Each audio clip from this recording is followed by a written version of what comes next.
គ្រប់ជំរាបសួរពុកម៉ែបងប្អូនពេលនេះនាំបងប្អូនមកមើលពីដំណើរការផលិត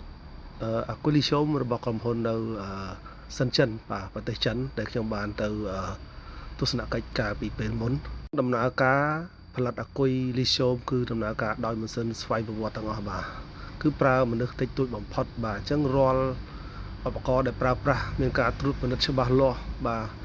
ប្រើសុទ្ធតែឧបករណ៍ទំនើបក្នុងការរៀបចំអាគុយអញ្ចឹងដូច្នោះហើយធ្វើឲ្យការផលិតអាគុយបានច្រើនក្នុងមួយថ្ងៃបាទចេញលក់ចេញជុំវិញពិភពលោកមិនមែនលក់តែខ្មែរយើងទេដូច្នោះហើយទើបយើងជឿជាក់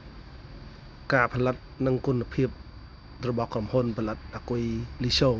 រាល់អាគុយគឺឆ្លងកាត់ការត្រួតពិនិត្យត្រឹមត្រូវមុននឹងចេញយកមកលក់អញ្ចឹងឧបករណ៍ទំនើបមាន Smart BMS មានការត្រួតពិនិត្យមានការធ្វើតេស្តត្រឹមត្រូវមុននឹងបញ្ជូនចេញដូច្នេះហើយយើងក៏មានការជឿជាក់ទៅលើក្រុមហ៊ុនដែលនាំអាគុយមកលក់នៅស្រុកខ្មែរអញ្ចឹងពួកយើងអត់លក់អាគុយដែលរៀបនៅស្រុកខ្មែរដែលអត់មាន BMS ឆ្លាតវៃឬក៏ប្រព័ន្ធត្រួតពិនិត្យច្បាស់លាស់ទេគឺយើងលក់តែអាគុយដែលដំឡើងដោយរោងចក្រផ្ទាល់មានការត្រួតពិនិត្យច្បាស់លាស់